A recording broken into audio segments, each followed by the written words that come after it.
Bom, gente, o professor vai fazer uma apresentação agora sobre marketing jurídico e vai usar o PowerPoint. Então, a gente vai usar o equipamento aqui. Planejamento. Planejamento. Olha só que gafe, né? Então, eu vou pedir de fazer aqui a mesa rapidamente, porque o painel ele desce e a gente vai ficar tampado. Vai ficar preso aqui, tá? Para ele fazer a exposição e depois eu vou fazendo uma dobradinha aqui com ele. Eu vou pedir para baixar. Acho que você vai ter que falar de pé. Sim, tem um microfone sem fio aqui. Bom, boa noite a todos. Boa noite, senhores, senhoras, doutores, doutoras. Antes de tudo, eu queria agradecer ao presidente, doutor Tiago, a doutora Eliane, vice-presidente, e demais gestores. Eu sou administrador de empresas. E, na verdade, o assunto agora vai ser gestão.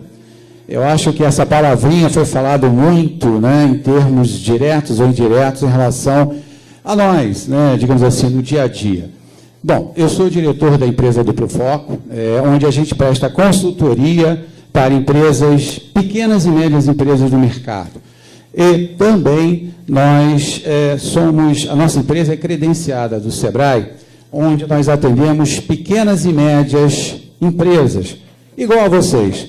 E a gente atende empresas no estado do Rio como um todo. Então, a gente entende empresas desde que são fabricantes de bandeiras até empresas que vendem onda no oceano. Mas como assim, São empresas que têm físicos e oceanógrafos que medem as correntes no mar para diminuir o impacto nas plataformas.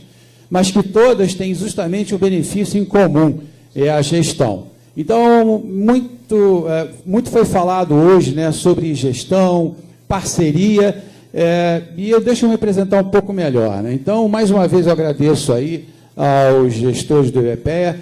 Eu estou fechadíssimo com a proposta e o que eu puder fazer como gestor, como diretor da minha empresa, em apoiar não só e levar essa ideia também para os outros municípios, eu atendo o estado do Rio como todo, eu dou uma força para vocês e podem contar comigo em relação ao trabalho, em relação a isso. Bom, eu sou especialista em gestão e marketing. Na verdade, a gente já escutou falar bastante também que, poxa vida, a gente tem algumas dificuldades de divulgação em relação ao aspecto de marketing. Mas não é só vocês, não. Os médicos, fisioterapeutas, contadores, todos têm a mesma dificuldade, a mesma, digamos assim, imposição de não se divulgarem corretamente. Mas, o que acontece? Eu tinha um professor que ele falava que o mundo é mau. Ou seja, se você não faz, alguém vai fazer por vocês. E então, foi falado também uma fala muito interessante em relação ao princípio de Darwin, indiretamente. Mas as empresas ou escritórios que se estabelecem no meio não são aqueles mais fortes ou os mais ricos, os mais poderosos. São aqueles que se adaptam melhor às regras do mercado. E o que a gente vai falar aqui é sobre mercado e sobre gestão. Essa é a minha proposta aqui de não tentar ensinar, mas pelo menos sensibilizá-los em relação ao porquê que a gestão é importante para vocês como um todo. Ok? Bom, então, na verdade, eu estou fazendo aqui essa apresentação por esse convite aqui do IBPEA, é muito importante, agradeço muito mais uma vez. Eu sou administrador, sou mestre em administração, minha formação, eu sou carioca, mas a minha formação profissional é paulista, mas eu, como carioca, e uma fala que teve aqui, eu defendo e eu acho que o nosso Estado tem que realmente fazer o que tem que fazer em relação às suas conquistas. Bom, e na verdade eu participei, minha experiência basicamente é sobre posicionamento e reposicionamento de empresas. O meu maior sucesso profissional foi iniciar em 90 um lançamento de tecnologia disruptiva sobre televisão por assinatura. Isso em 90 era uma loucura, as pessoas jamais imaginariam pagar para ver televisão, mas hoje isso já é coisa do passado. E também um reposicionamento que eu fiz com o CDL Rio, Clube de Diretores Logísticos do Rio de Janeiro. Um reposicionamento é mais difícil que um posicionamento. Então, hoje o que nós vamos falar é sobre planejamento. Bom, sejam empresários, pequenos empresários, vocês, né? Vocês, doutores, acostumados, e uma palavrinha que vocês têm que estarem diuturnamente preocupados, prazos, né? Isso é uma loucura, né? Dá vertigem, arrepio, né? A gente sabe disso, né? Na gestão também a gente tem esse prazo como responsabilidade. Só que são prazos com as suas competências, com os seus objetivos, com os seus desafios. É isso que faz a diferença na gestão. Bom, então, na verdade, o tema hoje vai ser sobre planejamento. Mas antes disso, eu queria fechar com um provérbiozinho, né, que a gente escuta por aí, que é isso aí. O bom é saber que sabe. Melhor ainda é saber que não sabe. Providencial é saber sem se dar conta. Mas o pior é não saber, né, que não sabe. Então é importante você ter a humildade de saber que você está preparado para buscar novos conhecimentos e se desafiar. Porque, novamente, eu chamo a responsabilidade do meu professor, né?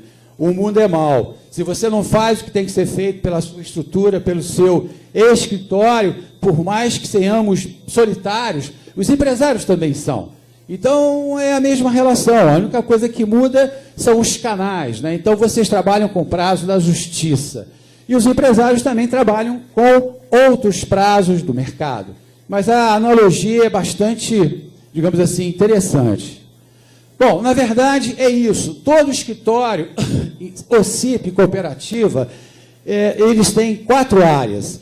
E não adianta você vender e não entregar. Não adianta você vender e entregar se você tem rotatividade de pessoas. Não adianta você vender, ter rotatividade de pessoas e entregar se você não tem controles financeiros. Então, essa interdependência dessas 4 áreas, é importante que vocês tenham a sensibilidade de entender sobre isso. Então, quando a gente fala aqui de RH, nós estamos falando de recrutar pessoas, né? Como? Que condições? Qual é a nossa identidade organizacional? E que pessoas queremos contratar identificado com a nossa identidade organizacional? Começa por aí, né? Depois nós temos a área de operações. É a cadeia de valor de vocês. Então, captou cliente, recebeu indicação, né? Tem aí cliente na carteira para fidelizar. Então, é aquele advogado de família que é respeitado, é passado de família, vocês sempre têm as tradições. O que acontece? Então, o processo de operações, o arquivamento das ações, os prazos e todas essas palavras jurídicas que você tem no dia a dia. É o compromisso, digamos assim, de não perder o mínimo prazo e a responsabilidade e as estratégias, né? Então, a gente ouve falar na estratégia do primeiro grau, estratégia da segunda instância, e assim sucessivamente a gente vai. Então, quando a gente fala de operações, é tudo a tua cadeia de valor, como que você assina um contrato até a entrega, que necessariamente depende, sim, do teu processo, da sua jurisprudência, seja assim sucessivamente. Bom, finanças, controles, né? Controles do que o mínimo necessário. Quer dizer, um bom planejamento, ele atinge, sim, as finanças. Quanto que você gastou, quanto que você tem investimento, a provisão de investimentos, é o mínimo que você tem que ter para você alcançar outras metas em relação a isso. Então, hoje, o nosso foco, a gente está falando bastante mesmo de gestão, e que é básica para todo mundo, independente de empresários. Vocês também são empresários do setor jurídico. Fato, é isso aí, a gente tem que assumir em relação a isso. E também o marketing. A gente sabe das limitações, né? Foi falado aqui bastante pelo companheiro também, a gente vai falar isso, mas dá para fazer. Então, a doutora Samara falou bastante sobre captação. É verdade, não é fácil, mas temos que ter captações. E mais ainda, né? Para captar é mais caro e mais difícil do que manter. Manter é só uma questão de relacionamento, que a gente fala no pós-venda, mas tem que ter, né, o marketing de relacionamento. E, por último, né, então, praticamente, essa inter-relação dessas 4 áreas, é necessário que vocês tenham a sensibilidade de ter. Não adianta você vender e não entregar. E não adianta você ter rotatividade de pessoas. Então, é essa sensibilização que eu quero levar até vocês. Tudo bem? Alguma pergunta? Bom, vamos lá. Então, na verdade, o planejamento é isso. Hoje, não só vocês, advogados, mas também empresários, estamos sendo obrigados a planejar. Tem jeito. com essa confusão de pareceres, de mercado, de dúvidas, nós temos que planejar quem é você, aonde você está e para onde você quer ir, né? Se você não sabe para onde você quer ir, qualquer coisa serve, qualquer cliente serve, qualquer mercado serve. Vocês são especialistas nas suas áreas, né? Não dá para ser clínico geral toda hora. Então, vocês aí estão especificando. Eu conheço alguns colegas de vocês que focaram no direito previdenciário. Muito tempo agora tem o direito eleitoral, direito trabalhista. Então, vocês aí, de uma certa maneira, têm algum foco nessas ações. E, para isso, tem seus processos, seu perfil de clientes, assim sucessivamente. Então, é importante que vocês tenham essa sequência de saberem quem são vocês, aonde vocês estão, quer dizer, o setor, né? Quer dizer, vocês estão no segmento jurídico, qual é o benchmark, quais são as melhores ações, o que dá resultado, o que o cliente respeita. Claro que, muitas das vezes, ele entende que não depende de vocês a ação, mas, dependendo do que vocês podem falar, ele entende que não depende de vocês, depende realmente lá dos juiz, a decisão em relação a isso. Por favor. Bom, vou interagir um pouco e trazer uma realidade um pouco mais jurídica, técnica jurídica do Estatuto da Advocacia, que eu acho que fazer essa relação interessa um pouco. Com relação ao planejamento de clientela, bom, meu nome é Rogério Borba, né, já falei com vocês e tal. Tem dois critérios. Tem um critério de especialidade diária e o critério territorial. Então, por exemplo, tem umas colegas aqui de Nova Iguaçu, né, aquelas muito simpáticas, né? Vocês também são de Nova Iguaçu, vocês olharam, tipo, não, tudo bem. Tem ex-alunos e ex-alunos meus já estão acostumados com esse meu jeito, então, bem brincalhão. Quando você está num município, Nova Iguaçu não é pequeno, né? É bem grande, já trabalhei lá, já advoguei lá. Você tem a possibilidade de atender em algumas áreas, ou em várias áreas, o que a gente chama de advogado generalista. Agora, municípios tem uma outra questão. Normalmente, o generalista ele funciona mais em municípios muito pequenos. Por exemplo, eu advogo, tenho algumas causas em Miguel Pereira, que é uma cidade de 25 mil habitantes. Em Miguel Pereira, você não pode ser só o advogado previdenciário. Por quê? Você vai passar fome. Porque o outro vai fazer previdenciário e trabalhista, e criminal, e administrativo, e ele ainda faz cartório, ainda assa o pão, ainda faz outra coisa. Então, na verdade, a estratégia da área de advocacia, ela depende muito da sua localidade. Se você é um advogado de bairro, se você é advogado de uma pequena cidade, é comum que você tenha várias áreas de atendimento. Se você está numa grande metrópole, como Nova Iguaçu, por exemplo, você pode se dar ao luxo de fazer uma especificação diária. Eu sou só previdenciário. Por quê? E aí isso vem muito de uma experiência anterior. Eu fui funcionário do INSS, eu conheço uma pessoa, eu tenho uma experiência tal, ou eu fui estagiário em tal lugar. Então, essa primeira formação é importante que a gente tenha noção de que você tem que ter uma inserção, porque mais da metade da advocacia é clientela. Né? Quando eu comecei, me perguntaram, você é advogado de quê? Do que o meu cliente quiser. Eu falei, enfim, a advocacia, esse primeiro planejamento, eu brinco que não é um planejamento, é uma coisa instintiva. Você vai naquilo que apareceu o cliente. Se você consegue planejar, tanto melhor. Se você consegue atrair um determinado cliente, ótimo. E aí, fazendo um link, eu sei que eu vou atropelar, mas para não fugir da minha memória, porque eu deixei minha anotação mais longe, isso tem muito a ver com o seu marketing. Por quê? Porque isso tem muito a ver com a especialidade e com a especialização, que são coisas diferentes. Eu faço uma pós em direito previdenciário. Eu posso colocar no meu cartão? Sim, especialista em direito previdenciário. Por quê? Minha advocacia é direito previdenciário. O cliente vai olhar e falar, caramba, ele tem pós. Nem sabe que você colou a prova inteira, colou o curso inteiro, dormiu. Mas não importa. Ele vai olhar lá e falar, especialista em direito previdenciário. Uau! É mais caro, doutor? É sim. Tá bom.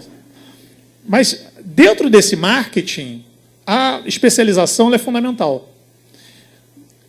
Mas eu sou generalista. Bom, você vai fazer mais 10 pós, então. Aí você vai botar lá. Que é aquela publicidade, né? Trabalhista, tributário, previdenciário, não sei o quê.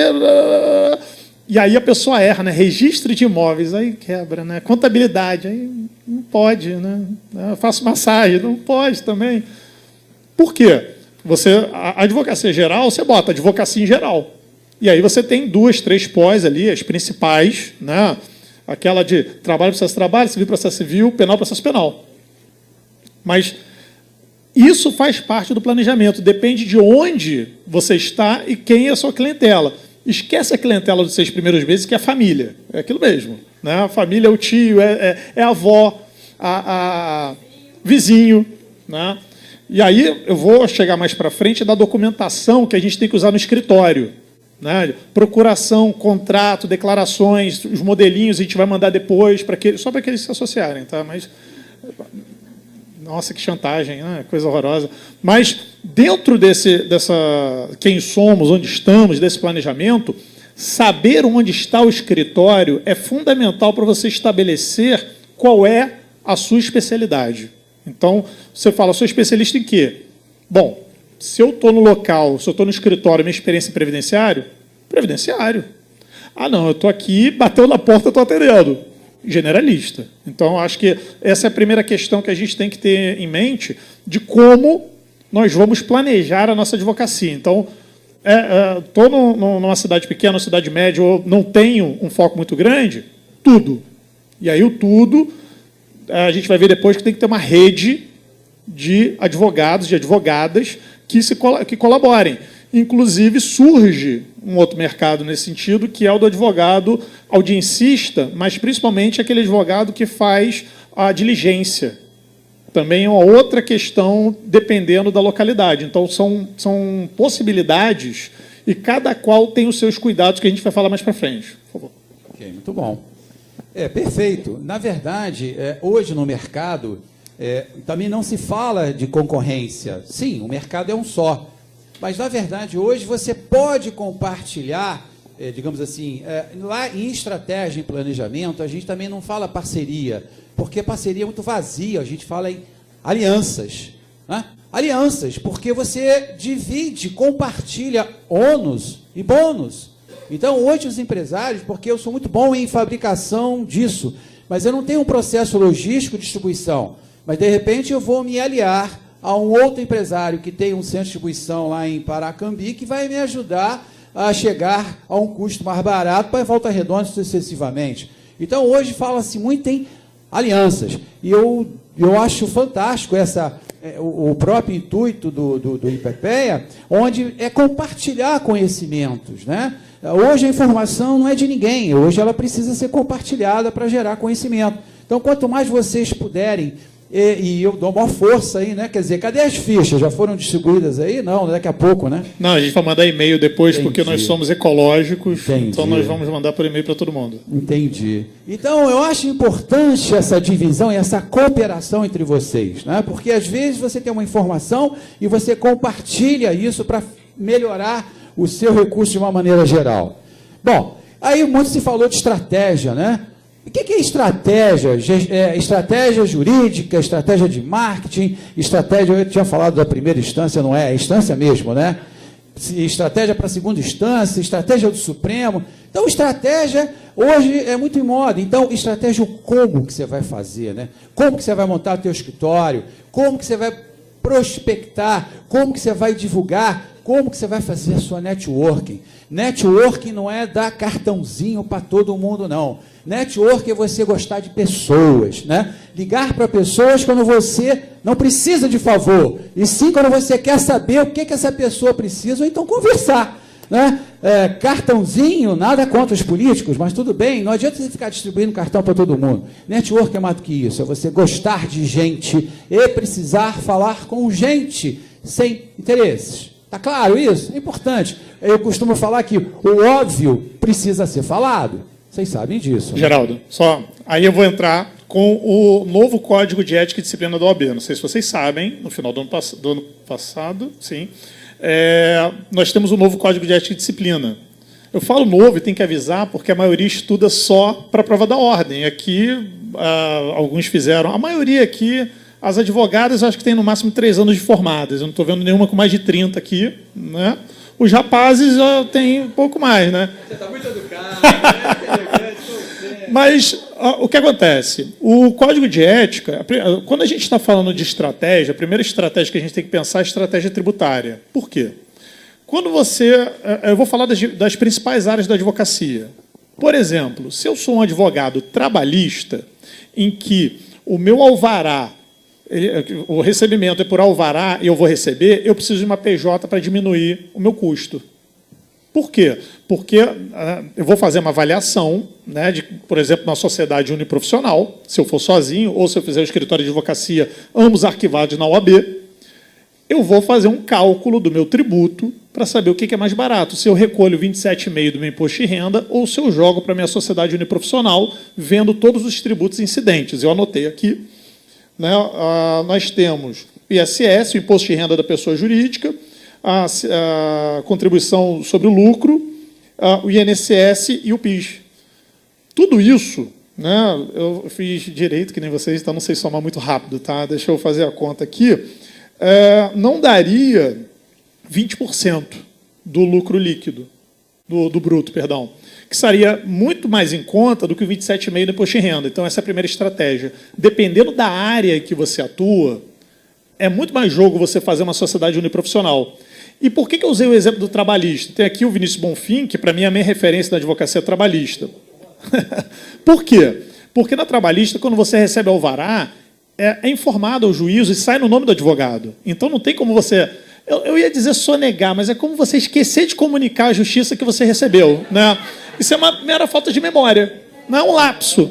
Um lapso. Você acha que advogado vai sonegar? Imagina. Não, eu não disse isso. Muito bom. Né? Muito bom. E aí, se for o cível, o que o cível faz, o advogado civilista? Ele não precisa tanto da PJ, porque o cliente vai receber, ele já vai lhe cobrar se ele não cobrar antecipado. O criminalista ele já recebe antes, aí é uma dica. Né? O criminalista, isso aconteceu uma vez, ligou e falou assim, sei lá, quem está preso? Eu falei, 5 mil. Não, depois eu pago. Eu falei, depois eu levanto da cama. Não, mas eu pago depois. Eu vou depois, não tem problema. Tem que pagar agora. Mas eu vou arrumar outro. Arruma outro. Arrumou o que cobrou 2 mil, fez besteira, voltou. É 5 mil, agora é 10. Por quê? Porque além de atender a pessoa, eu tenho que corrigir o erro daquele colega, né, que fez besteira. Entenderam, né? Nossa, piada, eu sou horroroso. Meus alunos sabem disso, tadinhos deles. Né? Nessa área, é horrível. Mas você tem que corrigir o erro do colega. Então, dependendo da área que você atuar, predominantemente, óbvio que você tem que ter um tempo para isso, você vai estabelecer se você vai fazer uma sociedade, uma PJ, e aí pode ser sociedade uniprofissional, ou se vai ser uma sociedade com um colega, com um amigo, enfim, ou se você vai jogar no seu imposto de renda. Isso faz parte da primeira estratégia de tributação, de quanto você vai pagar. Por quê? Porque a Receita Federal está estreitando cada vez mais o controle sobre o fluxo de caixa que nós recebemos.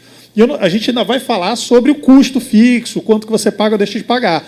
Mas, a partir da especialidade, você vai saber como é que eu pago isso aqui, como é que eu vou declarar esse ganho. Se ele pode vir de maneira discreta, digamos assim, eu não preciso de PJ. Agora, como na trabalhista, se vem o que a gente chama por dentro por fora, coisa horrorosa, né? Isso mesmo. Se vem por dentro, a PJ ela vai me auxiliar porque eu vou pagar menos imposto. Eu não vou comprometer lá o meu imposto de renda, botar, ganhou não sei quantos mil. Quanto você paga? 27,5% em cima de tudo aquilo. Né? Eu não chamo mais o governo, para mim, é meu sócio. De todos. De né? todos, eu sócio. Então, essa é a primeira questão da estratégia. Por favor. Ok. O que é estratégia? Então, digamos assim, para unificar um conhecimento, então a gente traz alguns detalhes. Né? Então, é o quê? É um conjunto de grandes propósitos. Né? É verdade que o inferno está cheio de boas intenções, mas é mais do que isso. Então, ele também é objetivos, metas, políticas, planos para concretizar uma situação futura. Ou seja, estratégia é o que você quer até o final de 2018 ou 2019 fazer no teu dia a dia. Porque é uma sequência de ações no teu dia a dia, semanas e meses, para quando você chegar no final de 2018, bacana, conseguir realizar o meu objetivo. Isso é estratégia. É o como que você vai fazer para você alcançar lá. Então, na verdade, em cima disso, diz respeito às decisões de mais alto nível. Vocês são estratégicos. O trabalho de vocês é tomar café mesmo com o cliente, levar o cara, jogar uma conversa fiada, dizer que é flamenguista mesmo que o cara não seja. Eu também não, mas tudo bem. Mas o trabalho de vocês são estratégicos, além de operacionais. Então não adianta dizer que você é só operacional, você vai perder cliente. Você tem que pensar que vocês são estratégicos. Vocês têm que olhar um pouco mais à frente como que vocês vão conquistar, tocar e manter esses clientes. E fazer o teu nome através da networking. Então, na verdade, refere-se a decisões de mais alto níveis. Vocês, como empresários, mobiliza teu escritório como um todo, ou então aquela, quem que falou aqui, a turma do bando, né? Do eu sozinho. Mas é isso, a maioria dos MEIs, como a gente diz, ou as pequenas empresas, também é que nem vocês, só que eles têm que um outro mercado também, um mercado maior, que eles brigam com as grandes organizações. E tem que ter um foco, sim, né?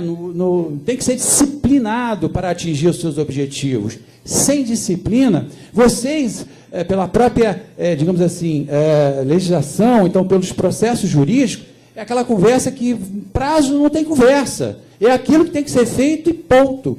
A gestão também. Mas aí eu faço uma analogia com a disciplina. Vocês têm que disciplina com crescimento das estratégias. O que vocês querem atingir? E pronto, e correr atrás. Né? E podem ser corporativas ou por unidade de negócio. Essa é a definição mais clara sobre estratégias em relação a isso. Bom, aí na verdade a gente evolui um pouco e a gente começa a falar o que é um processo estratégico, o que é um planejamento estratégico, a administração estratégica, um plano de ação, né? Indicadores, porque o que é indicador? Né? Então, o indicador é uma coisa, ele só comunica. O que é um indicador de ação, um indicador de gestão? É só você fazer uma comparação. Né? Então, você vê lá que teu ponteirinho de gasolina está lá batendo na reserva. Poxa vida, eu tenho que ir para São Paulo. Então, aquilo já é um raciocínio que automaticamente, quando você vê aquele ponteirinho, você já sabe que tem que fazer alguma coisa. Então, o indicador financeiro, receita baixa, indicador de poucos clientes, vamos cair dentro, vamos prospectar, né? Indicadores de dificuldades, às vezes, de você receber as informações dos teus diários, tudo que é publicado eletronicamente. Então, é o que eu falo, hoje em dia não é o mais forte, não é o que tem menos poder, mas é aquele que acompanha o mercado. Então, não sei se você quer falar alguma coisa. Sim, aí começando a pensar no escritório, né? Como é que a gente constrói esse escritório? A primeira coisa é que a gente começa com custo e sem lucro. Só que o sonho, você fala, não, o dinheiro vai entrar rápido. Não vai. Você começa gastando. E aí são gastos bobos. Por exemplo, resma de papel. Aquilo é um custo. E aí o cliente, ele vem, aí você quer usar aquele papel rascunho, eu tenho uma natureza meio mão de vaca. Né? Eu sou síndico do meu prédio, amado e odiado ao mesmo tempo, porque eles odeiam quando eu não faço nada, mas amam quando eu não gasto. É uma coisa meio esquisita.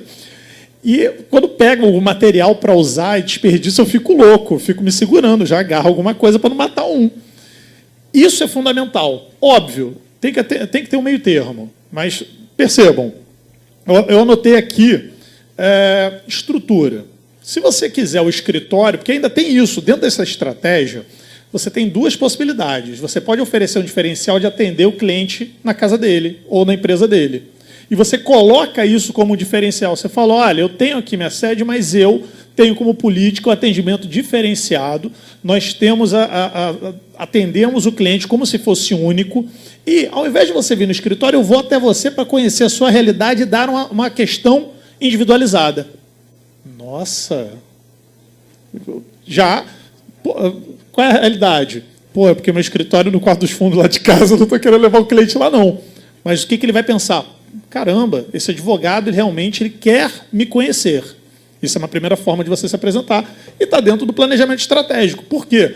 Uma falha sua pode virar um dos grandes pontos fortes da sua estratégia. Quando você monta o escritório, você tem o mobiliário, e aí você vai ao computador. Né? Você tem... aí tem custo fixo, internet, telefone, secretária, né? E vejam como eu falo secretário e não secretário porque é um sistema machista mesmo que nós temos. Você não tem a tradição de ter o secretário. Olha que loucura isso, né? A minha mãe foi secretária há anos, se formou em Direito e virou advogada. E aí, quando ela foi contratar um secretário, ela não conseguiu porque ela não achava mão de obra, porque a sociedade impunha que tinha que ser mulher. Loucura, mas isso é mais uma das dificuldades que vocês, mulheres, que são maioria hoje, enfrentam. E aí você tem esse assistente, né, que pode ser o secretário, estagiário, o local, né, que vocês vão escolher se vai ser em casa, não vai ser em casa, o sistema de acompanhamento processual. Isso é fundamental. Nós temos, a OAB Federal oferece lá o PROMAD, que eu já usei por muitos anos o PROMAD, um probleminha ou outro, mas ele auxilia sobremaneira a questão do controle processual. Óbvio que ter sempre um controle paralelo é importante. Eu tinha uma planilha Excel, mas chegou um dado... eu sou da época do Excel. Mas o PROMAD depois ele se mostrou algo confiável e eu fiquei só no PROMAD. Ele tem um custo. Mas é só 20 por mês. É que nem aquela história do Uber ou do táxi. O Uber é só R$ 7,50, R$ 7,75. R$ 7,75, quando você vai ver no final do mês a fatura, R$ 800. Então, você tem que botar no papel, porque quando você somar isso aqui, mobiliário, internet, telefone, sistema de acompanhamento, a digitalização, a identidade digital, token, obrigado, o token, e você vai fazer o quê? Uma página na internet, página no Facebook, tudo isso custa. O seu tempo custa. Então, dentro desse planejamento estratégico, o nosso tempo tem que ser contabilizado. E só um passo atrás, quando o Geraldo estava falando de tempo, hoje, por exemplo, mais cedo, eu tive uma audiência, ganhei, por isso que eu estou felizinho, senão eu estava aqui todo moado. Já pegou o alvará? Hã? Já pegou o alvará? Não me deixa triste, não. Calma. Eu só ganhei. Tem que ter objetivo. Ganhei, né? Leva. Não, mas alvará é um ponto que a gente vai falar, todo mundo vai chorar coletivamente, vai ser uma catarse aqui. Mas... Palavrinha mágica para vocês é alvará, a palavrinha é alvará. Entendi. Mas eu fiquei um dia inteiro, a audiência era 2, ela foi 5h30. Isso é um absurdo. Isso é um absurdo. Enquanto nós não tivermos uma OAB que efetivamente combata isso, nós temos que nos adaptar. E como é que você se adapta a isso? Cria uma rotina a partir da área que você atua. Se eu sou advogado trabalhista, eu vou fazer o controle das publicações no dia anterior, de tarde ou de noite. Por quê? Porque, predominantemente, as audiências são de manhã. Se eu sou civilista e eu, por exemplo, faço segunda instância, eu vou fazer isso de manhã. Por quê? Porque as turmas normalmente têm audiência 1h. Se eu sou de Nova Iguaçu, eu ainda tenho que imaginar o meu deslocamento de lá para cá. E aí eu tenho que saber o horário. Então, tudo isso depende da sua peculiaridade. E isso é planejamento. É você saber onde você está, o que você tem que fazer. Então, a agenda é fundamental. Os smartphones, eles permitem que você faça, que você baixe o programa e faça lá o seu planejamento. Isso é fundamental. Quer agenda de papel? Agenda de papel, ok. Mas se vocês não se planejarem nos pequenos detalhes, no horário de fazer a verificação dos prazos, no horário de sentar e fazer petição, nada vai funcionar. Isso faz parte do planejamento estratégico. Contabilizar os custos e amortizar isso ao longo do tempo é planejamento. Fazer uma reserva financeira de quanto tempo você acha que vai ficar sem captar recursos, sem conseguir clientes, ou que esse cliente não vai te pagar, porque você não pode fechar isso. Chegar para o cliente e falar, não, esse primeiro mês é comigo. Só mês que vem você vai pagar. Opa, o cara já viu, fechou com você. Mas, óbvio, tudo por escrito, que a gente vai falar daqui a pouco. Faz parte do planejamento estratégico. Então, esse planejamento, né, essa ideia, ela tem que ser individualizada para a realidade de cada um de nós. Isso é fundamental. Isso que o Geraldo está falando, a diferença do escritório sobreviver ou não sobreviver. Todos que sobrevivem têm um nível de organização estruturado aqui. Mínimo, é verdade, né? Aí, isso é só para mostrar para vocês como é que a análise de um planejamento, digamos assim, um processo estratégico. que, na verdade, são 3 grandes momentos. É o processo de análise, onde você tem que entender o seu mercado. E aí tem várias técnicas, né? Tem várias técnicas que a gestão te possibilita isso. Então você tem aí, desde a análise do macroambiente. O que é o macroambiente? São as variáveis incontroláveis. Né? Se o Bill Gates lá cisma de não dar mais ativação, mais a atualização do Windows Vista, vocês sabem que tem muitos escritórios com Windows Vista por aí ainda. Amigo, senta e chora, porque ele não vai dar mais atualização do Windows Vista. Então você tem que comprar. Então você tem variáveis incontroláveis. E vocês têm variáveis controláveis, que é justamente as ações que, inclusive, o próprio Rogério falou. Isso está dentro da sua administração. E aí você desce para a definição do seu negócio, como ele falou, você pode começar como generalista e aí fazendo a sua caminhada. Mas é importante que você defina o seu negócio. Essa é a pergunta mais difícil, por incrível que pareça, para os empresários responderem. Qual é o seu negócio? É atender todas as necessidades do meu cliente. Ora, bola, isso é obrigação, isso é default, não tem história. Então é importante que vocês se proponham a ter esses objetivos, a que alcançar, a respeitabilidade e assim sucessivamente. Mas eu não vou entrar em detalhes, e aí depois a gente volta... Deixa eu só um segundo, desculpa. Isso me remete a uma conversa, acho que foi uma das primeiras reuniões assim, do IBPEA já estruturado, que estava o Tiago, estava o Antônio, estava todo mundo, e a fala é uma fala de empresário. A palavra que o Geraldo usou, nós somos microempresários, médio empresários. Total. Nós somos empresários, nós gerenciamos. E aí, uma coisa, o Estatuto da Advocacia, ele não quer transformar a advocacia em um negócio como nos Estados Unidos. Nos Estados Unidos tem até uma série no Netflix de um advogado que faz propaganda, não sei o quê, chama o Ted, sei lá, eu não lembro o nome do cara, né? Saul, chama o Saul, Saul, sei lá como é que fala a pronúncia. Mas nós somos empresários. Nós temos que pensar enquanto empresários. Nós temos que fazer a contabilidade, que gastamos tanto, lucramos tanto, fazer reserva financeira, isso é fundamental. Antigamente, os advogados faziam o seguinte, eles compravam bens. Então, ele comprava uma sala, comprava uma casa, comprava o carro. Faz tempo, né? Não, mas por quê? Porque ficava 6 meses sem entrar dinheiro, não entrava alvará. Aí o que você fazia? Vendia o carro, vendia a casa, entrou de novo, compra. Não é mais o tempo. Por quê? Porque nesse momento de baixa liquidez, isso já não é uma estratégia. Você faz o quê? Você faz o investimento.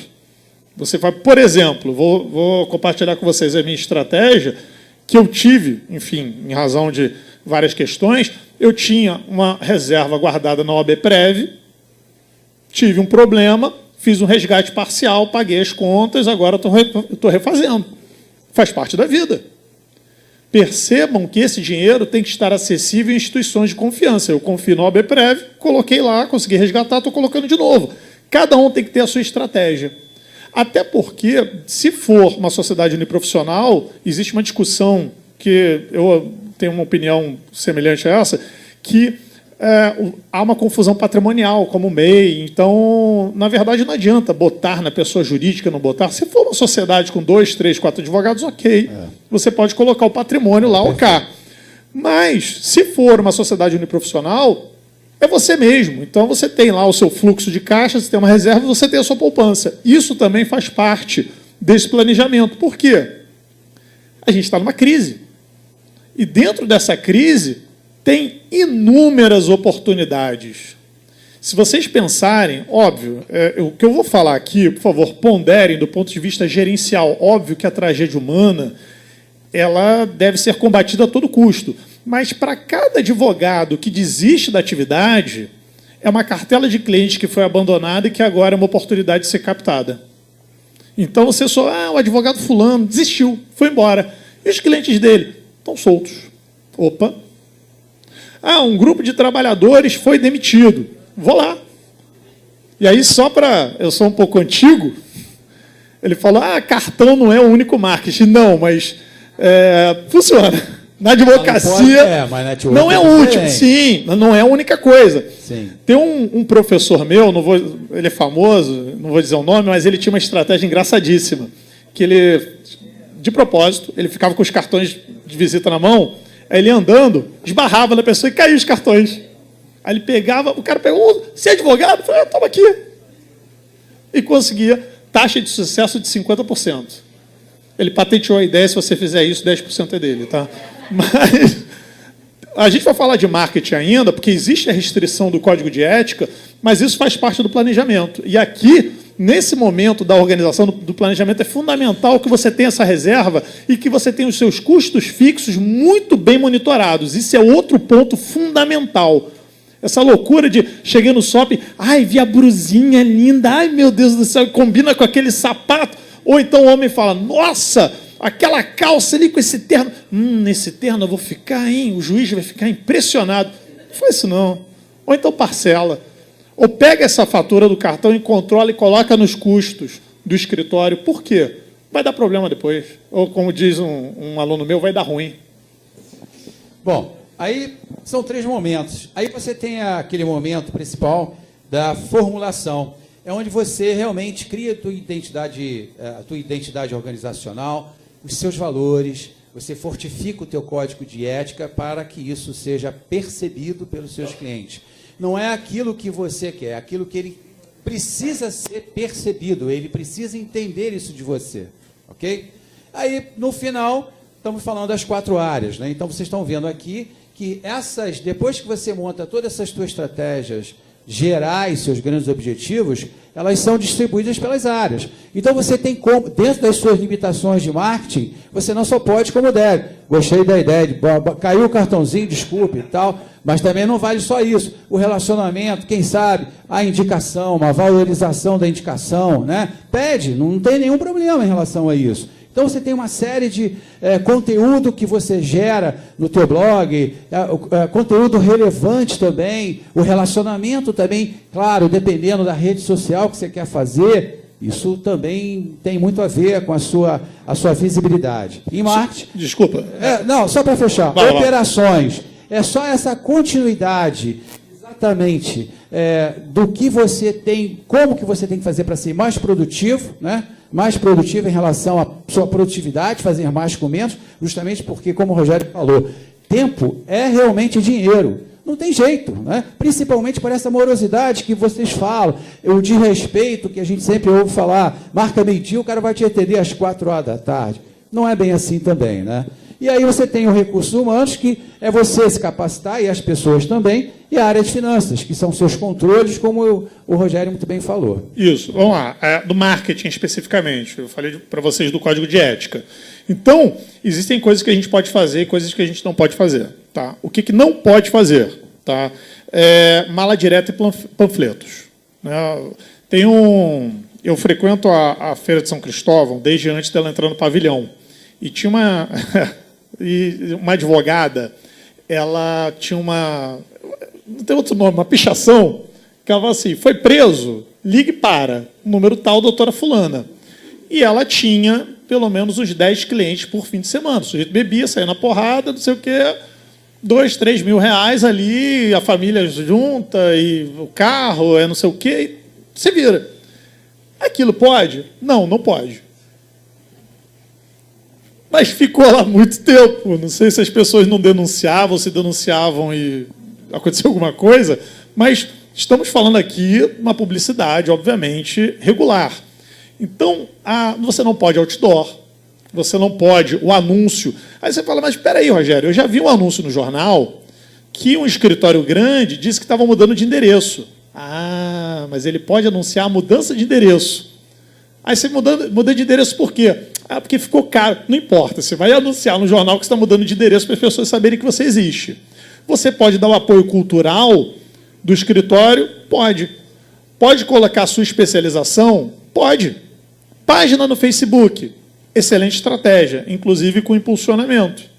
R$7, é a coisa dos R$7. Cada vez que você faz 7, você vai ver lá, tem R$700 de impulsionamento. Calma. Estabelece um valor mensal para gastar com impulsionamento. E coloca lá a sua página do Facebook, do jeito que o Geraldo falou. Quais são meus valores? O que eu quero? Atender meu cliente. Não, tudo bem, mas eu sou generalista, eu atendo a área da Pavuna, ou eu atendo previdenciário no estado do Rio de Janeiro inteiro. Isso tem que ficar claro para o meu cliente. Ele tem que saber o que você quer, o que você consegue fazer. Até porque se você promete algo e não cumpre, tchau, cliente. Vai ter outro que vai pegar. E aí, nessa publicidade, só para terminar essa parte da publicidade, você pode fazer documentos informativos. Isso é uma estratégia muito interessante. Se você já tem uma clientela, e essa clientela tem um direcionamento, por exemplo, eu tenho um amigo que ele advoga para militares.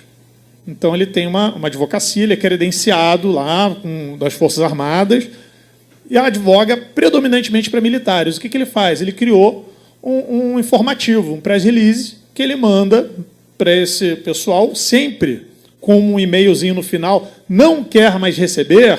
Mande e-mail para tal para descredenciar, porque aí não é considerado spam. Toda semana ou todo mês você manda um negocinho. Você está lembrando, olha, eu estou aqui, estou buscando o seu direito. Ih, descobri uma teoria nova. Agora tem um outro negócio aqui que você consegue receber. Isso faz parte do seu marketing. Você está sempre em contato, lembrando e sendo lembrado, é fundamental para a manutenção. Outra coisa que você pode fazer são colunas informativas. Por exemplo, o Jornal do Bairro. Você vai procurar o Jornal do Bairro e falar, tudo bem, eu quero montar uma coluna aqui, né? Direito do consumidor, direito trabalhista, sei lá, você vai procurar a sua área de atuação, aquilo que você conhece melhor, e falar, toda semana, ou todo mês, a periodicidade do jornal, eu quero escrever uma coluna aqui. Poxa, que legal, vem cá, o cara vai pedir um apoio, 100, 200 reais, vai contabilizar, olha, 100, 200 reais. Você é a referência daquela área geográfica de atuação daquele periódico. Ele fala, pô, doutor fulano, caramba, o cara às vezes nem tem aquele problema, mas ele fala, pô, se o cara escreve no jornal, ele é bom. É sério. Né? Se passou na TV, é verdade. Mais ou menos essa ideia.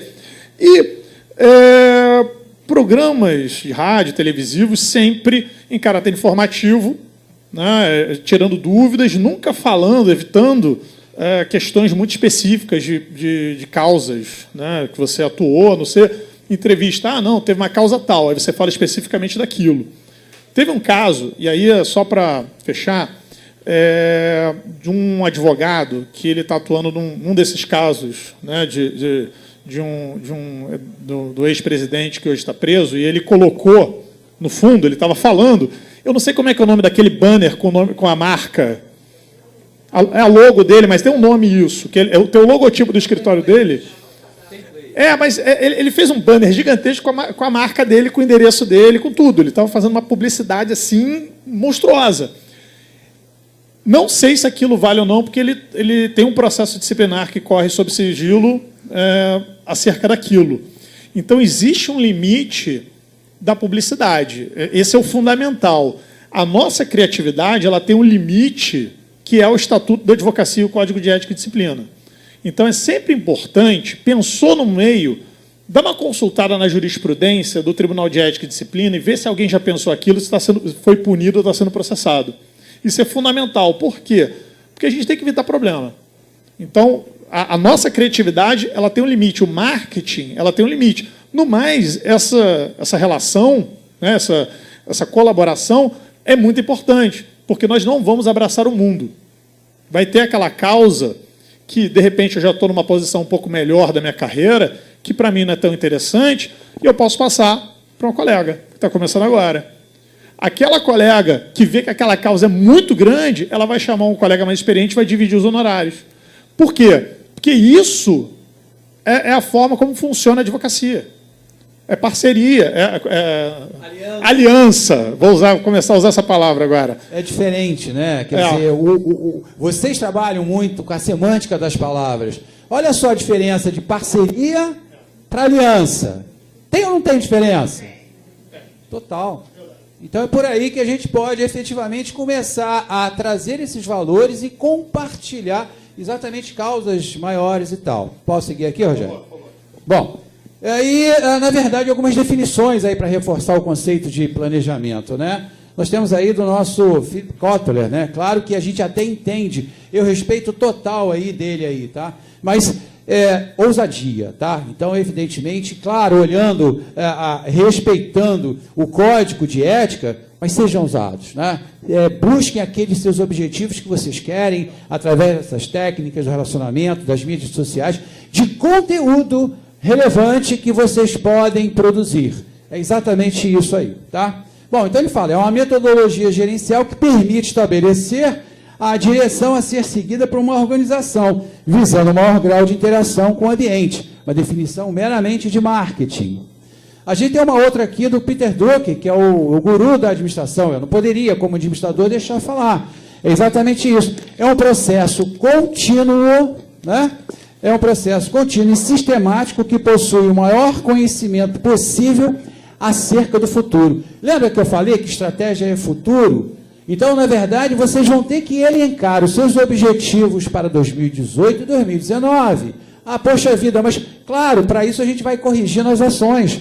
Mas vocês têm que ter os seus objetivos. E é a partir daí que você vai adequando, ajustando. Esse é o desafio. E para fechar, o famoso estrategista, né, Henry Mitzenberg. Envolve, estabelece, formaliza os sistemas e procedimentos focados nas tomadas de decisão. Decisões são para serem tomadas. Tá? Desculpa, Sara, como é que é seu nome? Adriana, ela me fez uma pergunta aqui, muito interessante, e faz parte dessa próxima coisa que eu vou falar agora. Dentro da estratégia, nós, não parece, mas o advogado tem vida, né? Eventualmente, né? Quando sobra tempo. E aí, nós temos que organizar o nosso escritório de maneira que a gente consiga viver, né? Afinal, você trabalha para viver ou vive para trabalhar? Esse é o dilema hoje, moderno, ou pós-moderno, enfim. Ela falou, poxa, e aquele cliente chato? Né? Aquele cliente que 6 da manhã está mandando mensagem. Tem uma história, um amigo, ele estava advogando para uma senhora que tinha um risco de busca e apreensão às 6 da manhã. Ele falou, olha, você pode mandar a mensagem nesse horário, se a pessoa chegar, se o oficial de justiça chegar. Ele já tinha conseguido uma liminar suspendendo aquela busca e apreensão. Então ele falou, bom, não tem mais motivo pelo bom senso dessa pessoa me ligar. E não é que num sábado, às 6 da manhã, ela liga e ele toma um susto e fala, alguém morreu, tudo bem. Não, eu só queria saber como é que está o meu processo. Às 6 da manhã de um sábado. E aí, dentro dessa estratégia, estabelecer um horário de atendimento, mesmo sendo advogado individual, principalmente sendo advogado individual, é fundamental. Você fala, olha só, horário comercial talvez um pouco expandido, de repente de 9 da manhã às 7 da noite, mas isso tem que ficar muito claro, inclusive nos documentos que são necessários. Aí, por que eu estou entrando nessa questão dos documentos? Nós temos que ter, inclusive, uma identidade visual. Essa identidade visual não é só para o cliente, é para o juiz também, para ele saber diferenciar quando é você, tem aquela marca d'água. Né? Imagina, por exemplo, o Marcelo Oliveira, que está aqui, vai falar com a gente daqui a pouquinho, imagina quando o juiz vê lá Marcelo Oliveira advogado, dá até um arrepio, ele fala, nossa, né? Ele já pensa, pô, é o Marcelo Oliveira. O Leonardo, esqueci o sobrenome, Leonardo. Miguel. Leonardo Miguel. Pô, é o Leonardo Miguel. Você começa a mostrar que está ali. É que nem o zagueiro, quando vê um atacante, o zagueiro dá aquela primeira butinada, ó, estou aqui. Né? O Cristiano Ronaldo, eu estou aqui. Você tem a identidade da sua petição. Leonardo Miguel, advogado. Ele tem uma advocacia na área de direito educacional voltada para pessoas com deficiência. É um baita parceiro. Pô, eu tenho um cliente aqui que eu não sei como lidar. Tem ele. É a aliança. Aliança. É a aliança. Outra coisa, sim, contrato. Contratinho padrão, 2 páginas. Ah, mas foi rápido. Você já tem que ter o contrato pronto, modelinho ali. Chegou, preencheu rápido. Ah, não deu tempo de botar no computador. Algumas pessoas usam isso de maneira pouco ortodoxa, que alguns chamam de kit. Mas é fundamental você ter o contrato já pronto. Chegou o cliente, pum, contrato. Ah, posso fazer 2 perguntas? Claro, qual é a segunda? Está aqui, já pagou pelas 2 perguntas. É piadinha que eu não sei contar piada. Eu juro, eu tento contar piada. A Sara sofre comigo lá na faculdade. O modelo de contrato, o modelo de procuração, com a logo. E algo no final. um documento de prestação de contas que todo mundo esquece. Isso é fundamental, não é para você não perder o cliente, é para o cliente voltar, porque ele vai falar o seguinte: poxa, esse advogado aqui é tão bom que quando ele terminou, ele discriminou tudo que eu fiz, tudo que ele fez. Além de ser um instrumento de marketing para esse cara voltar, te evita um processo ético disciplinar na OAB, que senão você vai me procurar para fazer defesa lá. Porque esse documento, se ele fala, não prestou conta, não, está aqui, olha só, do processo do edital a tal, eu gastei tanto, eu fiz isso, recebi o alvará de X, paguei Y, tal, assina aqui. Assinou? Contas prestadas. Você está se resguardando. E uma última dica. Chegou aquele cliente no escritório com aquela história mais mirabolante da face da Terra. O que você vai fazer? Você vai falar assim: ô fulaninho, é isso mesmo? É, pô, me faz um favor. Escreve de próprio punho o relatório e assina. Esse processo hoje que eu estava, um processo trabalhista, que uma colega fez isso, pegou de próprio punho, botou, não sei o quê, e aí depois não concordava, representou. Aí na representação, eu apresentei o documento, falei, ó, tá aqui, não inventou. Ela disse isso, a colega simplesmente apresentou essa informação. Aí o relator falou, então tá, pronto.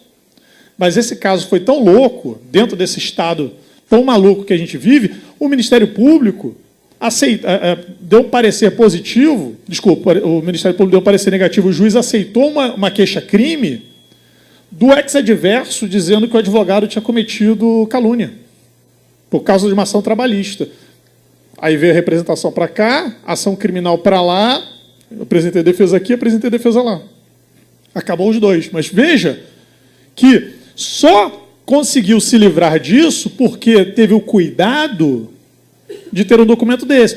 Porque imagina o seguinte, gente, dentro da nossa advocacia normal já é difícil, imagina você com a faca no pescoço de uma representação disciplinar e de um processo crime da sua atuação regular.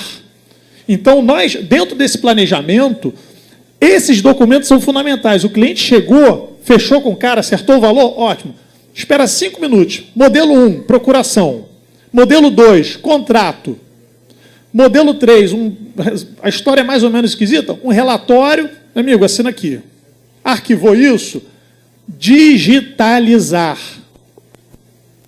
Se você vai guardar em nuvem, se você vai guardar no pendrive, se vai guardar no CD ou no disquete, eu sei que disquete não existe mais, foi só uma pegadinha.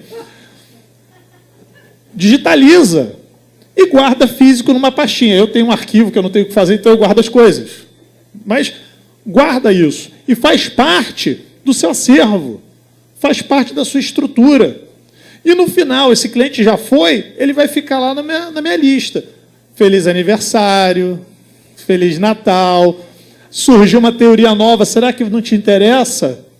E sempre com a opção, olha, não quer mais receber aqui o meu informativo, manda um e-mail para. E tira, se a pessoa não quiser, tira mesmo, tá, gente? Porque senão dá problema. Porque nós somos, nossa estrutura é pequena e a gente não precisa de confusão. A gente não precisa reter o cliente que não quer. Se nós fizermos isso aqui, ele vai nos querer, ela vai nos querer. Então, esses documentos, e aí o Instituto vai disponibilizar, nós temos uma programação de cursos que, inclusive, vai ensinar como personalizar esses documentos para que vocês tenham um acervo que você consiga padronizar, diminuir, minimizar os riscos da atividade da advocacia, otimizar o tempo e fazer com que essa advocacia ela possa se desenvolver cada vez mais. Deixa eu aproveitar aqui uma história aqui. Na verdade, ele não falou, mas também é o seguinte, de uma certa maneira eu entendi aqui, que é o seguinte, então, na verdade, todos esses documentos, isso faz parte do processo de operações.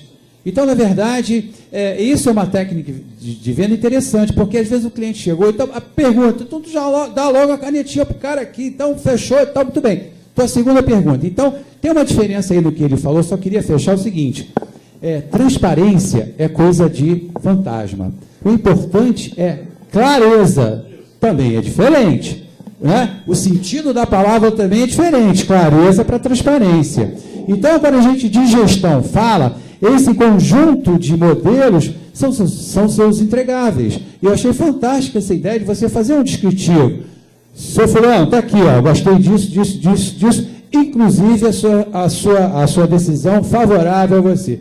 Matador, ele entende que você entendeu o problema dele, e essa coisa de você pegar, digamos assim, nas agências de publicidade, existe o que a gente chama de briefing.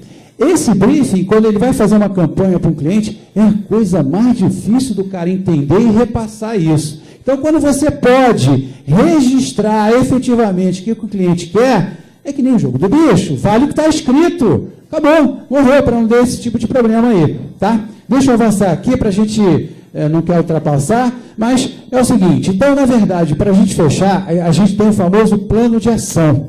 Então, depois que você montou a tua estratégia, depois que você definiu o público que você quer, então você tem que começar a responder essas perguntas para você e para a sua instituição, para as pessoas que trabalham com você, para as alianças estratégicas que você tem, principalmente para o seu processo. Então, por exemplo, o quê? Né? Então, o que você quer? Né? Então, eu quero faturar até o final do ano X. Eu quero conquistar até o final do ano mais 3 clientes de médio porte empresariais de franquias. Você tem que estabelecer. Eu quero 3 franqueadores. Eu quero trabalhar com família, 3 espólios. Você tem que definir o que você quer, para você correr atrás. Se você não definir, amigo, qualquer coisa te serve.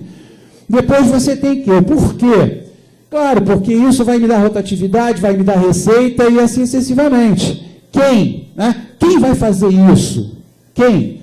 Sou eu ou fulano. Porque às vezes tem aquele sócio teu parceiro, tua aliança, que tem mais um jeitinho melhor para vender do que executar, do que operacionalizar. Então, essa definição de tarefas e perfis tem que ficar muito claro. É o que eu falei, transparência é coisa de fantasma. Tem que ser claro as tuas ações. Quem é que vai fazer o quê, como, quando e onde. Então, essas perguntinhas aqui, se vocês levarem para o seu dia a dia, vai ficar muito mais fácil para você, além de planejar, você objetivar, alcançar esse grande objetivo ao longo do tempo. Ok? Bom, eu tinha mais algumas coisas para falar, isso são os objetivos gerais que você traça, você desdobra isso nas 4 áreas para que você alcance. Uma técnica é o Balance Scorecard, que é um filtro, uma relação de causalidade, mas isso oportunamente a gente fala melhor com vocês, tá? E praticamente é essa cadeia, quando a gente fala do ciclo PDCA. Isso é um processo de melhoria contínua. Então, quando a gente fala de PDCA, é o seguinte, é o processo que você planeja, então você localiza os problemas e começa a elaborar seus planos de ação. Pum. Depois você executa, porque a grande palavra, a grande mágica que os empresários, e vocês também como empresários da área jurídica vão ter que fazer, é uma palavrinha mágica. Né? Execução. Acabou, tem que fazer. Tem que prospectar, tem que realizar, tem que ordenar os modelos, tem que buscar clientes, tem que buscar relacionamento. Então, a palavra mágica é execução. Depois, na sequência, você vai verificar os atingimentos de metas, indicadores, para, no final, você realmente ter as ações corretivas para que você não possa sair em relação a isso. Bom, então, eu queria dizer o seguinte, investe em capacitação. Trate bem seu pessoal, pois eles tratarão bem seus clientes. Acho que vocês não têm dúvida em relação a isso aí também, tá? Bom, eu queria, para fechar, então, mais uma vez agradecer ao presidente, obrigado pela companhia, e também dizer que a gente tem inclusive, uma aliança, a gente tem um convênio com a CAARG também, nós fizemos isso, e aquelas empresas que se interessarem ou quiserem entrar em contato, nós também temos aí um diferencial aí de 30% em relação ao planejamento de marketing, assim sucessivamente, tá? Então, está lá, está sendo publicado. IBPA, Thales, muito obrigado aí, tá? Pela sua atenção, me coloco totalmente à disposição. E a gente anda muito esses municípios no Estado. O que eu puder levar à tua missão, essa identidade organizacional que ficou claro, pode contar comigo. Muito obrigado.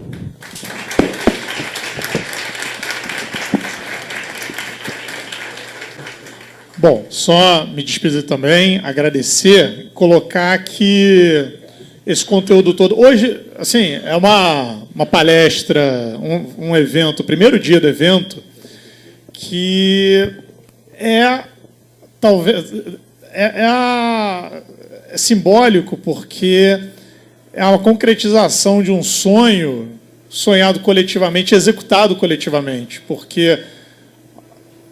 Óbvio que ficou transparente que em alguns momentos a gente deu uma engasgada. Não. Ficou claro, perdão.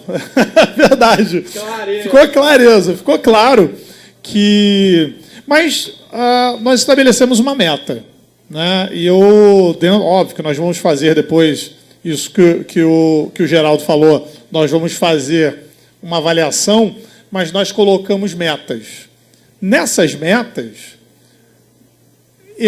na minha avaliação rápida aqui no calor do momento, eu acho que elas foram atingidas.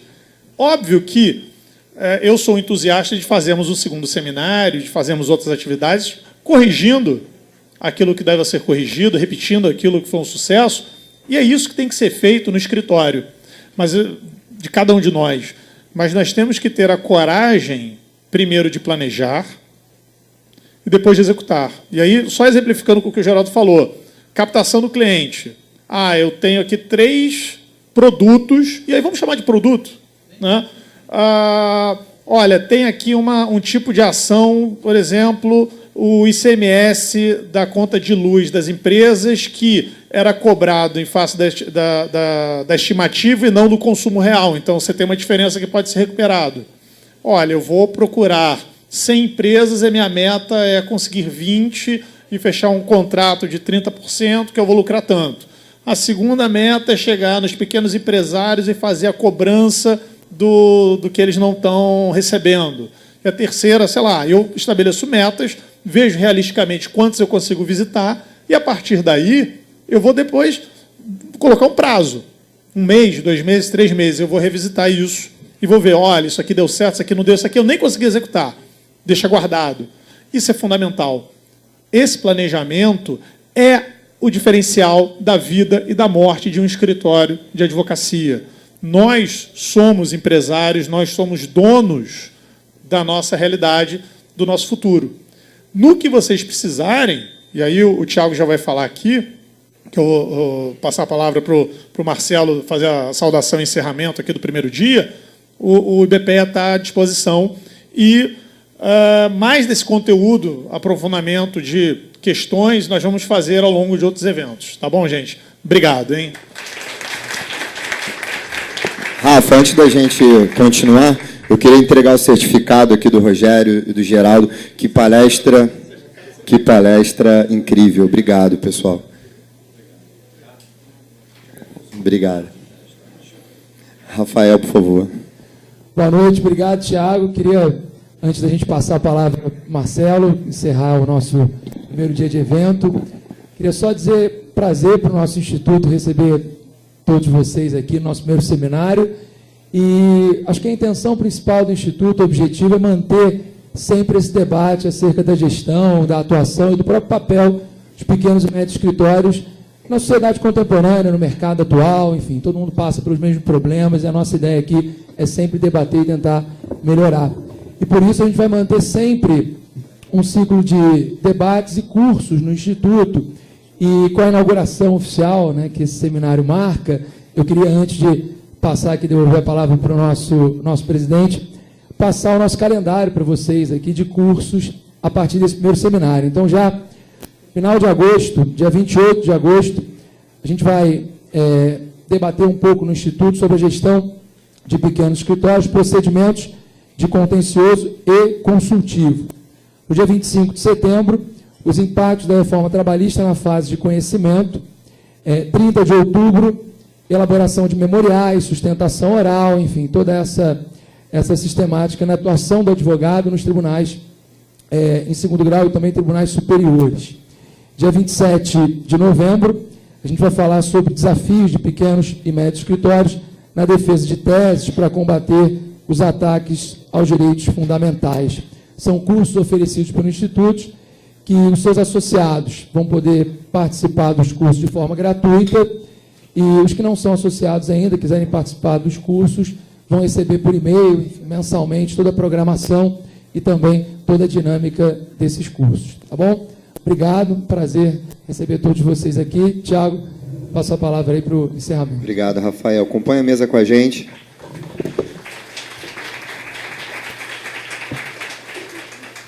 Eu queria chamar o presidente da CAARJ, Marcelo Oliveira, já de plano agradecer a disponibilidade do espaço e todo o apoio ao IBPE e ao primeiro seminário.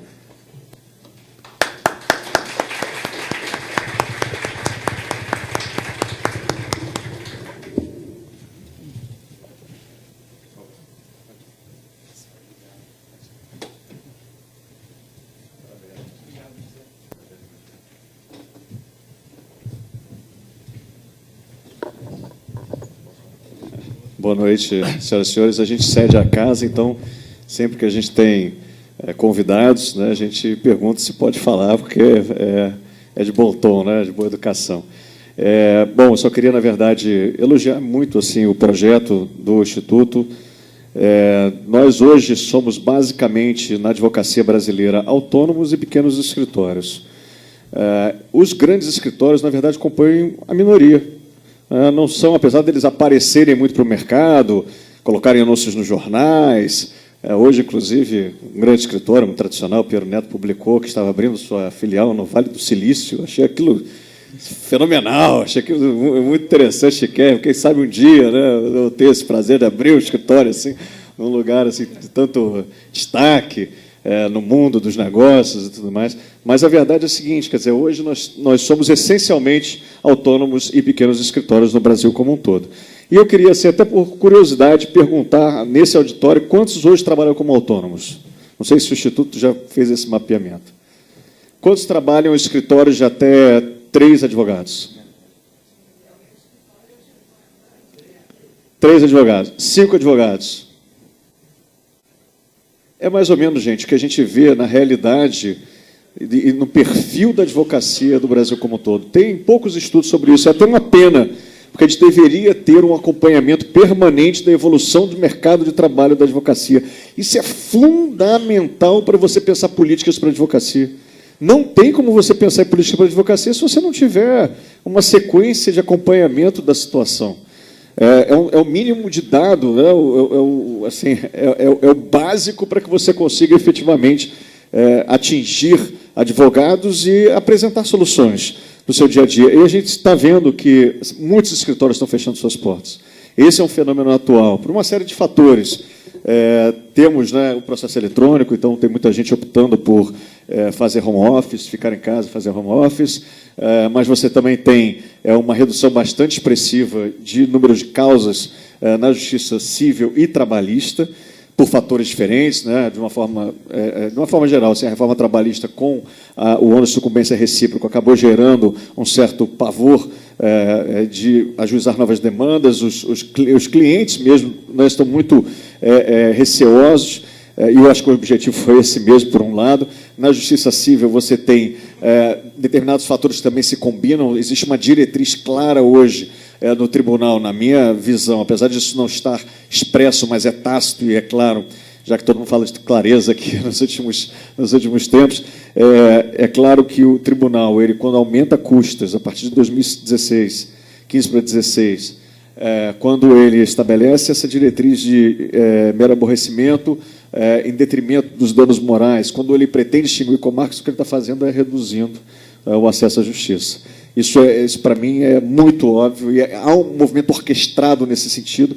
Isso, obviamente, faz com que o cidadão ele deixe o judiciário, deslegitima o Estado, de uma forma geral, e o advogado também perde. E hoje já tem, assim, apesar de também não haver um cálculo oficial de toda essa perda, mas existe a contagem da redução de processos, né, tanto em âmbito civil, do TJ, quanto dos processos trabalhistas no TRT. Então, a gente tem que lidar com essa realidade, lidar com esses dados e instrumentalizar os pequenos e médios escritórios para poderem dar sobrevida à advocacia, para poderem entender como é que se situam nesse mercado. E eu ouvi aqui várias coisas interessantíssimas que o Geraldo e o Rogério colocaram. Mas se eu pudesse dar uma contribuição para encerrar, porque a fala aqui é só mesmo de saudação, o que eu diria é o seguinte, foi a única coisa que eu não escutei, também posso não ter pego uma parte da exposição do Geraldo e do Rogério, que eu escutei várias coisas muito interessantes que realmente compõem, né, toda essa operação do escritório de advocacia, que não é uma coisa fácil, a gente tem que realmente jogar nas 11. Mas uma coisa, gente, que é muito importante, exceto se você for autônomo, mas se você for ter seu escritório, ou, digamos assim, um relacionamento preferencial entre advogados, procure pessoas que tenham características, que tenham uma vocação diferente da sua. Porque vocês viram como é complexo o escritório de advocacia. Você precisa de um administrador, você precisa de um captador, você precisa de alguém muito bom técnico. Tente, de alguma forma, complementar as suas características. Eu já passei por várias sociedades na minha vida. Bom, não foram tantas assim, mas pelo menos as 3 ou 4. E eu enxerguei isso de uma forma assim, muito interessante. Às vezes eu vi uma pessoa que parecia ser fenomenal, mas as características eram muito próximas às minhas. E às vezes uma pessoa que você, sei lá, não te despertou no primeiro momento a atenção, pode ser assim, também um advogado que complemente muito bem as suas funções. Então, encontrar bons sócios é como um casamento de verdade. Às vezes até é mais difícil, porque você convive diariamente, cotidianamente com a pessoa, do nascer do sol ao pôr do sol. Mas talvez essa seja uma dica que eu queria deixar aqui. Pensem nisso, porque eu acho que é uma coisa extremamente importante para você ter uma sociedade de advogados bem constituída, com grande chance de sucesso e de êxito. Tá bom? Boa noite, gente. Parabéns mais uma vez, Rafael, Thiago, todo mundo. E com base nisso também, interessante o que o IBPEA também vem trazer, e tem pontos que a gente tem que levantar a bandeira e entender. A gente sabe desde a época da faculdade que quando nós éramos acadêmicos estagiários, alguns dos nossos amigos eram contratados por grandes escritórios por eles terem pais embargadores do Ministério Público. E a gente sabe que isso existe um pensamento a partir disso. E é para que tenha uma entrada e tudo, a gente não sabe. Joaquim Barbosa um dia até trouxe esse tema. Só que nós, pequenos escritórios, não temos esse laço de relacionamento muitas das vezes. Muitos de nós, até por termos pequenos escritórios, não temos herança que venha da advocacia. Então, todos nós estamos desbravando, entendendo todas essas questões. Então, existem bandeiras que o IBPEA tem que trazer, e principalmente gerar esse acúmulo, porque, na verdade, não existem verdades prontas, né, Rafael? Não existe. Cada um tem uma vivência, e a gente tem que entender qual é a nossa melhor vivência. Por exemplo, eu e o Gabriel, a gente tem o Meli Dias há 12 anos, e o nosso foco é a pequena empresa. Eu observando a área trabalhista, a área civil, na relação de consumo, com pequeno contencioso, e, na verdade, a gente identifica que outros pequenos escritórios também podem olhar para as pequenas empresas. Se a gente entende que a pequena empresa também a maior mantenedora da relação empresarial, quem atende essas pequenas empresas? Não são os grandes escritórios, porque muitas das vezes não vale a pena. Né? Então, nós também temos que ter essa troca. Poxa, Thiago, você advoga para pequena empresa? Poxa, legal. Caramba, você está começando a implementar programa de compliance, porque o Estado do Rio de Janeiro tem lei que fale sobre isso. Bacana. Thiago, você está usando que sistema? É esse, é aquele? Então, são questões que a gente está trazendo o tempo inteiro que nos ajudam. São questões muito pequenas, mas que nos levam adiante. Amanhã, na programação, a gente vai falar sobre procedimentos, rotinas e softwares úteis. A partir disso, a gente sempre pensou assim, a tecnologia ela chega primeiro para quem tem mais dinheiro. Né? Eu acho que no campo, né, mais lastro econômico, no campo da advocacia não é diferente. A gente está falando de Lotex, a gente está falando de inteligência artificial, e quando isso vai chegar para a gente? Né? Então, assim, tem que chegar agora. E por que não? A gente tem que se cotizar, se mobilizar, fazer rede de cooperação para que isso chegue para a gente. Hoje, o IBPEA se propõe a ser, no futuro, a partir da construção coletiva, um movimento em que nós nos tornemos grandes e que venhamos a negociar com os fornecedores de softwares, empresas desse mesmo segmento, de uma outra forma, de um outro tamanho. Então, amanhã, eu conversei com o Renan Guiar, quando ele marcou aqui o auditório para a gente, e ele me levantou uma pauta que eu quero escrever sobre isso, eu quero pensar o tema. A gente entende, a gente tem no Instituto, a gente tem 2 ex-conselheiros do TED, né, o Rogério e o Vinícius, e a gente sempre pensou, nossa, a gente não pode, e aqui eu vou fazer uma fala que ela não é definitiva, é uma provocação para a gente construir um pensamento a partir disso, como pequena banca. A gente não pode não podemos tornar a nossa profissão mercantilizada. Concordo, o Código de Ética prevê isso. A partir disso, dessa proibição, eu sempre pensei assim, poxa, que legal, é isso que me mantém numa concorrência em relação às grandes bancas. Porque a grande banca pode chegar e fazer uma propaganda no Jornal Nacional ou no Fantástico e vai destruir a gente se o dia que ele quiser fazer a reparação civil, apesar do recuo, do dano moral no tribunal. E aí o Renan fez uma provocação interessante. Ele, Tiago, na verdade, se você for observar, pode ser, também não sei se para ele é definitivo isso, esse pensamento, mas pode ser que a grande banca, pode ser que essa proibição de uma forma de marketing, né, com todas as vedações, tem um lado positivo. Mas já parou para pensar também que tem um lado de manutenção do status quo? Porque a grande banca ela não concorre com a gente. A grande banca, os nossos clientes não são da grande banca. E como é que a gente vai lá? Protocola, faz café, atende o cliente, prospecta. E como é que a gente vai fazer prospecção e ter cliente na nossa porta? Quem é Tiago de Mello para bater na porta? Ah, você é um grande civilista? Não, ainda não sou. Mas então, assim, a partir disso, como é que você faz essa prospecção? Então, pode ser, e na verdade é uma provocação, que a gente desenvolva o pensamento acerca das proibições de divulgação, de marketing jurídico, porque hoje, no momento, e de certa medida, a gente só pode entregar conteúdo. Então, você só pode aparecer e se tornar autoridade em determinado segmento na advocacia se a gente entrega conteúdo. O que é isso? Facebook. Vou produzir aqui e dizer um artigo, dizer sobre a reforma, aspectos disso, para ver se alguém te olha. Porque, se não for assim, como é que a gente prospecta? Então, o mercado da advocacia vai ficar falando entre eles e a gente lá com uma portinha. O que o Marcelo falou, eu não sei, o Ítalo já levantou esse debate, eu não sei, a gente também tem que começar a observar esses dados. Eu não sei se nós, pequenos escritórios, somos o maior PIB no Tratado do Rio de Janeiro. Pode ser que as grandes bancas sejam o maior PIB da advocacia dentro do mercado, mas nós somos a maioria, né? Então, a partir disso, o que a gente vai fazer? Como é que a gente vai construir novas possibilidades? Então, isso que amanhã a gente também vai trazer para falar sobre software jurídico, sobre procedimentos, sobre rotinas e sobre novos direitos. Amanhã a gente vai ter Rafael e Juliana falando sobre compliance e acordo de leniência, porque são dois pequenos escritórios que também fazem isso. E por que não? Né? Novos direitos, novas possibilidades. E a gente tem um tema concorridíssimo também, que é o marketing jurídico. A gente vai ter a Poliana, a gente vai ter o Felipe Assense, vai contribuir com a gente amanhã. Então, é isso que eu queria deixar, plantar essa semente, convidar vocês para voltarem amanhã, conhecerem esse trabalho do BPEA, se associarem e discutir junto com a gente novas possibilidades para a advocacia. Alguém quer fazer uma fala, alguma coisa final? Então, eu vou pedir para o vice-presidente encerrar para a gente. Obrigado.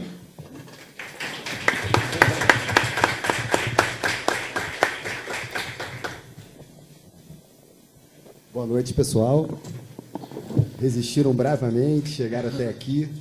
Tivemos um primeiro momento, noções históricas, quase que tivemos um debate acalorado ali fora, mas retomamos ao ponto e foi uma avalanche de informações de gestão e espero todos vocês aqui amanhã. Uma boa noite e é isso.